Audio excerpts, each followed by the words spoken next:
semuanya, jumpa lagi dalam Biochemistry It's Fun. Ya, topik kali ini kita akan bahas tentang sistem emulsi. Ada yang tahu emulsi itu apa? Emulsi adalah sistem koloid yang zat terdispersinya adalah cairan. Ada dua sistem emulsi. Yang pertama, emulsi gas dan emulsi cair. Kesempatan kali ini kita akan bahas salah satu contoh emulsi cair. Emulsi cair adalah suatu sistem emulsi di mana cairan yang satu dengan cairan yang lainnya dapat bergabung bersama karena berbeda tingkat kepolarannya. Yang satu bersifat polar, yang lain bersifat non-polar, sehingga tidak bisa menyatu. Oleh karena itu dibutuhkan yang namanya emulsifier atau senyawa yang memiliki gugus polar dan non-polar sehingga dia bisa menggabungkan kedua cairan yang tidak sama jenis kepolarannya tadi. Nah, kita bisa melihat salah satunya pada yang akan saya tunjukkan berikut, yaitu dalam proses pembuatan mayonnaise. Namun sebelumnya, mari kita lihat, ada dua jenis sistem emulsi cair. Yang pertama adalah sistem emulsi yang menggunakan oil dalam air atau oil in water. Nah, kita lihat di gambar ini, pada oil in water, jumlah minyaknya lebih sedikit dibandingkan air. Sementara tipe yang kedua adalah water droplet pada minyak. Nah, bagian minyak lebih banyak dibandingkan bagian air. Komponen ini kita lihat yang menghubungkan antara minyak dengan yang bagian air, baik yang tipe A maupun tipe B, adalah senyawa yang berwarna merah ini. Senyawa yang berwarna merah ini merupakan emulsifier. Nah, kestabilan sistem emulsi sangat dipengaruhi oleh keberadaan emulsifier tersebut. Nah, kita lihat pada gambar-gambar ini, ketika sistem emulsi itu baik, nah kita lihat, dia akan terdispersi sempurna. Nah, ada droplet yang berukuran besar, ada pula yang berukuran kecil.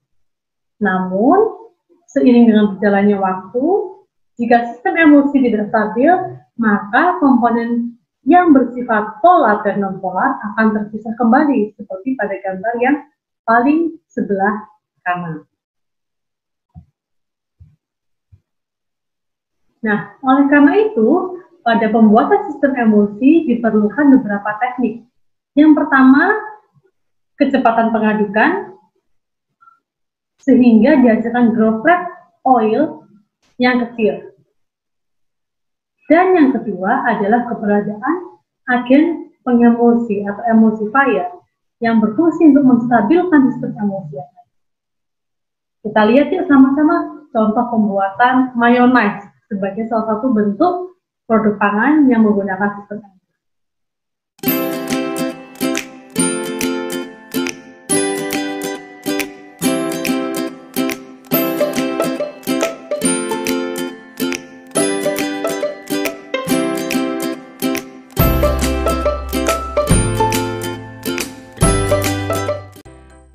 Baik, kita akan mulai membuat mayonnaise. Sebelumnya, saya tunjukkan terlebih dahulu bahan-bahan yang diperlukan. Yang pertama adalah minyak nabati. Pilihlah minyak nabati yang rasanya plain dan kaya akan kandungan asam lemak jenuh. Minyak yang umumnya digunakan adalah minyak bunga matahari, minyak canola, olive oil, minyak kedelai, atau minyak jagung. Bahan berikutnya adalah cuka. Bisa menggunakan cuka apel atau cuka buah-buahan yang lain.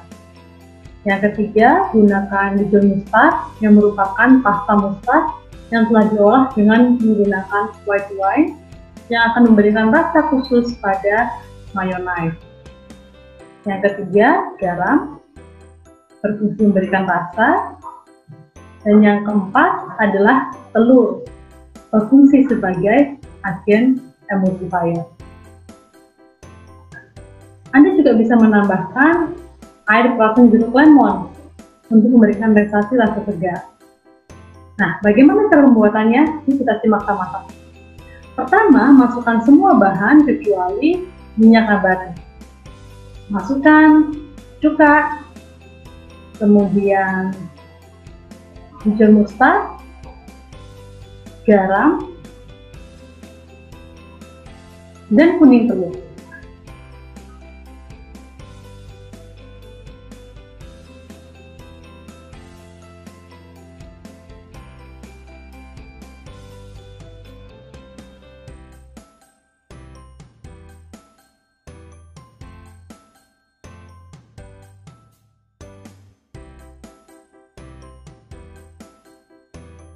Kocok dengan kecepatan sedang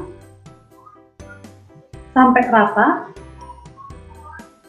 dan setelah rata, secara perlahan masukkan kembali minyak sedikit demi sedikit sambil diaduk.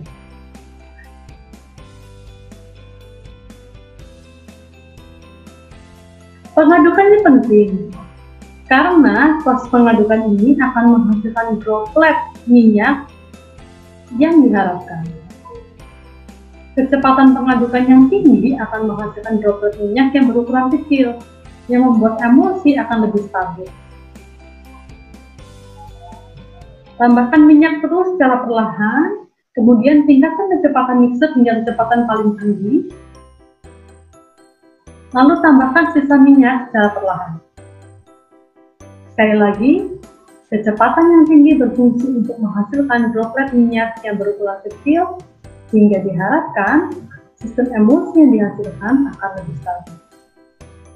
Selain itu, telur di sini berperan sebagai agen emulsifier yang akan menyatukan komponen polar, yaitu cuka, dengan komponen non-polar, yaitu minyak nabati. Nah, kita lihat sama-sama hasilnya.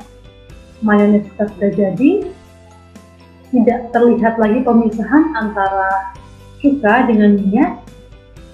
Sistem emulsi terjadi dengan sempurna. Demikian, menyenangkan bukan? Ternyata belajar biokimia mudah ya.